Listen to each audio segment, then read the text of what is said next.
Olá, meus irmãos e minhas irmãs, que a paz de Deus que excede todo entendimento guarde os vossos corações em Cristo Jesus. A fé genuína se manifesta em atitudes, não apenas em palavras. Esse é o nosso texto hoje, Marcos, capítulo 12. Então, Jesus começou a lhes falar por parábolas. Certo homem plantou uma vinha e colocou uma cerca ao redor dela. Cavou um tanque para prensar as uvas e construiu uma torre. Depois, arrendou a vinha a alguns lavradores e foi fazer uma viagem. Na época da colheita, enviou um servo aos lavradores para receber deles parte do fruto da vinha. Mas eles o agarraram, o espancaram e o mandaram embora de mãos vazias. Então enviou-lhes outro servo e ele lhes bateram na cabeça e o humilharam. E o enviou ainda outro, qual mataram. Enviou muitos outros, em alguns bateram, a outros mataram. Faltava-lhe ainda um para enviar, seu filho amado. Por fim, o enviou dizendo: A meu filho respeitarão. Mas os lavradores disseram uns aos outros: Este é o herdeiro. Venham, vamos matá-lo, e a herança será nossa. Assim, eles o agarraram, o mataram e o lançaram fora da vinha. O que fará então o dono da vinha? Virá e matará aqueles lavradores e dará a vinha a outros? Vocês nunca leram essa passagem nas Escrituras? A pedra que os construtores rejeitaram tornou-se pedra angular. Isso vem do Senhor e é algo maravilhoso para nós. Então começaram a procurar um meio de prendê-lo, pois perceberam que era contra eles que ele havia contado aquela parábola. Mas tinham medo da multidão, por isso deixaram e foram embora. Mais tarde, enviaram a Jesus alguns dos fariseus e herodianos para o apanharem em alguma que ele dissesse. Estes se aproximaram dele e disseram: Mestre, sabemos que és íntegro, que não te deixas influenciar por ninguém, porque não te prendes à aparência dos homens, mas ensinas o caminho de Deus, conforme a verdade. É certo pagar imposto a César ou não? Devemos pagar ou não? Mas Jesus, percebendo a hipocrisia deles, perguntou: Por que vocês estão me pondo à prova? Tragam-me um drenário para que eu o veja. Eles lhe trouxeram a moeda e lhes perguntou: De quem é esta imagem e esta inscrição? De César. Responderam eles. Então Jesus lhes disse: Deem a César o que é de César e a Deus o que é de Deus. E ficaram admirados com ele. Depois, os saduceus, que dizem que não há ressurreição, aproximaram-se dele com a seguinte questão: Mestre, Moisés nos deixou escrito que se um homem morrer e deixar mulher sem filho e seu irmão, deverá casar-se com a viúva e ter filhos para seu irmão. Havia 7 irmãos. O primeiro casou-se e morreu sem deixar filhos. O segundo casou-se com a viúva, mas também morreu sem deixar filhos. O mesmo aconteceu com o terceiro. Nenhum dos 7 deixou filhos. Finalmente morreu também a mulher. Na ressurreição, de quem ela será esposa, visto que os 7 foram casados com ela? Jesus respondeu: Vocês estão enganados, pois não conhecem as Escrituras nem o poder de Deus. Quando os mortos ressuscitam, não se casam, nem são dados em casamento, mas são como os anjos nos céus. Quanto à ressurreição dos mortos, vocês não leram no livro de Moisés, no relato da sarça, como Deus lhe disse: Eu sou o Deus de Abraão, o Deus de Isaque e o Deus de Jacó? Ele não é Deus dos mortos, mas dos vivos. Vocês estão muito enganados. Um dos mestres da lei aproximou-se e os ouviu discutindo. Notando que Jesus lhe dera uma boa resposta, perguntou: De todos os mandamentos, qual é o mais importante? Respondeu Jesus: O mais importante é esse. Ouça, ó Israel, o Senhor, o nosso Deus, o Senhor é o único Senhor. Ame o Senhor, seu Deus, de todo o seu coração, de toda a sua alma, de todo o seu entendimento, de todas as suas forças. O segundo é este: ame o seu próximo como a si mesmo. Não existe mandamento maior do que estes. Muito bem, mestre, disse o homem, está certo ao dizeres que Deus é o único, que não existe outro além dele. Amá-lo de todo o coração, de todo o entendimento, de todas as forças, e amar o próximo como a si mesmo é mais importante do que todos os sacrifícios e ofertas. Vendo que ele tinha respondido sabiamente, Jesus lhe disse: Você não está longe do reino de Deus. Daí por diante, ninguém mais ousava lhe fazer perguntas. Ensinando no templo, Jesus perguntou: Como os mestres da lei dizem que Cristo é filho de Davi? O próprio Davi, falando pelo Espírito Santo, disse: O Senhor disse ao meu Senhor: Senta-te à minha direita, até que eu ponha os teus inimigos debaixo dos teus pés. O próprio Davi o chama Senhor. Como pode então ser ele seu filho? E a grande multidão o ouviu com prazer. Ao ensinar, Jesus dizia: Cuidado com os mestres da lei. Eles fazem questão de andar com roupas especiais, de receber saudações nas praças, e de ocupar os lugares mais importantes nas sinagogas e os lugares de honra nos banquetes. Eles devoram as casas das viúvas e, para disfarçar, fazem longas orações. Esses receberão condenação mais severa. Jesus sentou-se em frente do lugar onde eram colocadas contribuições e observava a multidão colocando dinheiro nas caixas de ofertas. Muitos ricos lançavam ali grandes quantias. E então, uma viúva pobre chegou-se e colocou duas pequenas moedas de cobre de muito valor. Chamando a si os seus discípulos, Jesus declarou: Afirmo que esta viúva pobre colocou na caixa de ofertas mais do que todos os outros. Todos deram do que lhes sobravam, mas ela, da sua pobreza, deu tudo o que possuía para viver.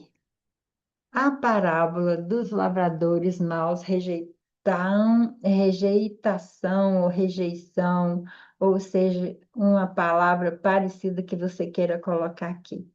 Aqui Jesus está expondo a resistência dos líderes religiosos. Essa parábola revela o coração humano, ele é um coração que é cheio de interesses e que muitas vezes rejeita a verdade para que os interesses lhe traga benefício.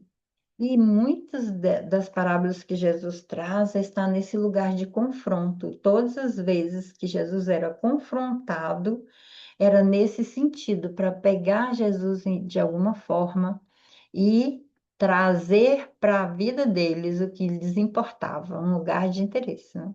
Jesus ensina que o equilíbrio e a responsabilidade espiritual, como também a civil, faz parte da nossa vida como cristãos, quando ele fala do pagar o imposto, quando ele é questionado se deveria se pagar impostos. E aí ele traz esse lugar de responsabilidade. Eu sou responsável na minha vida civil, sou responsável comigo mesma, sou responsável com aquilo que eu escolho do reino, mostrando que a fidelidade a Deus não exclui toda a nossa responsabilidade aqui como ser humano. Então, precisamos ser responsáveis por tudo que existe aqui.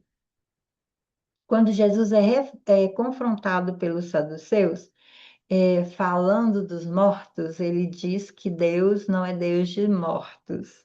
E ele está falando aqui que a nossa fé é, não é limitada pela lógica humana, que nós não temos como pensar como Deus, nós não acessamos tudo que Deus é.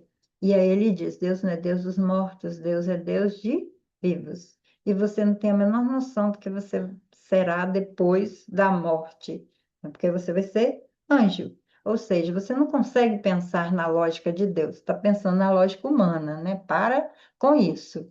Era isso que Jesus estava querendo dizer. E depois ele é questionado sobre o maior mandamento. E aí ele fala: Amar a Deus e ao próximo. Esses são os maiores mandamentos. Toda a espiritualidade que não gera amor, ela está incompleta. Toda espiritualidade que é rigidez, toda espiritualidade que só quer podar o homem, toda espiritualidade que diz que você não pode isso, não pode aquilo, que você é isso, que você é aquilo, e que não gera amor, está fora do que é realmente o reino. Preste atenção nisso. Então, amar a Deus é uma lei, e amar o próximo é uma lei. Só que vem o próximo, né? Amar a Deus sobre todas as coisas, mas é tudo. E depois o segundo é amar ao próximo, e aí o segundo é como a ti.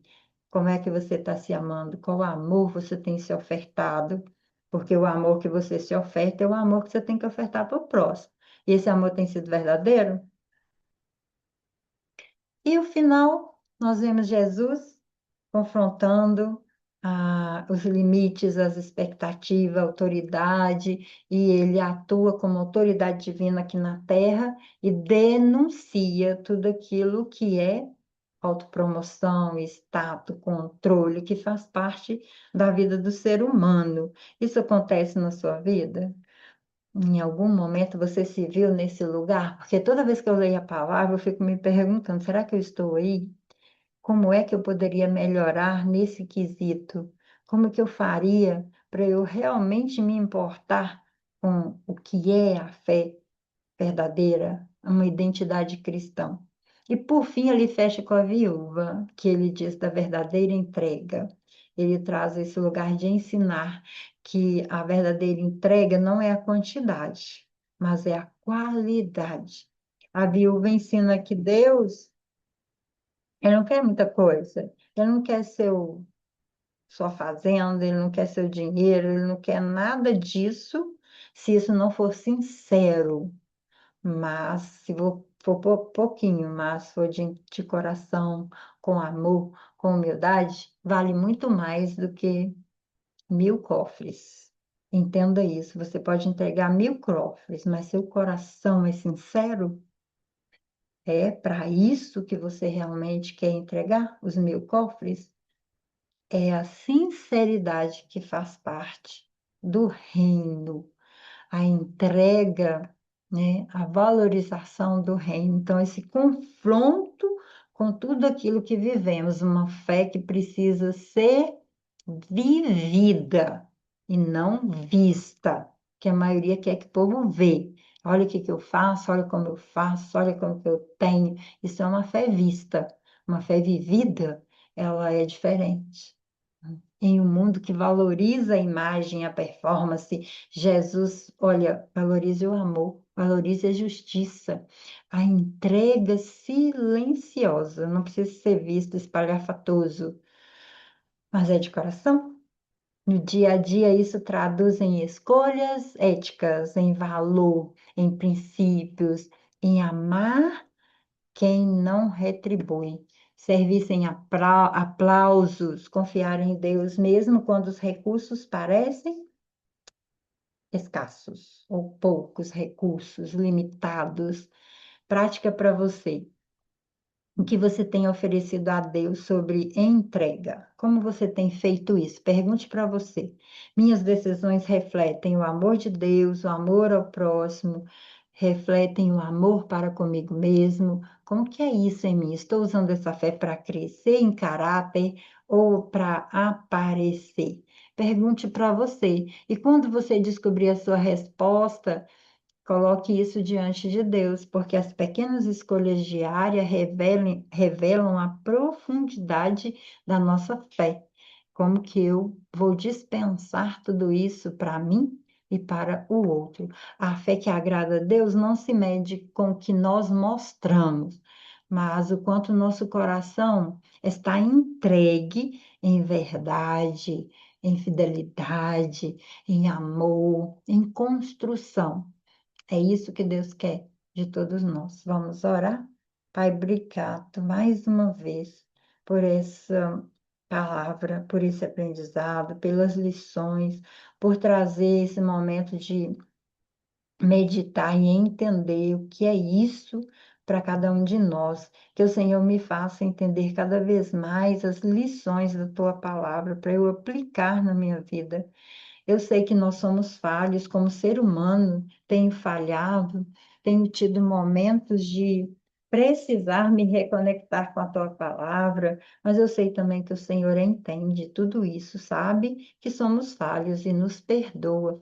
E nesse momento que nós entendemos as nossas falhas e colocamos diante de ti, traga clareza, Senhor, ao nosso coração, à nossa mente, para que possamos a cada dia transformar esse lugar de construção aqui dentro e trazer maturidade espiritual para a nossa vida. Oro por todos os irmãos e irmãs que estão aqui conosco, lendo, aprendendo, meditando, trazendo suas reflexões, trazendo esse momento de se colocar diante de Ti, de aprimorar o aprendizado na tua palavra.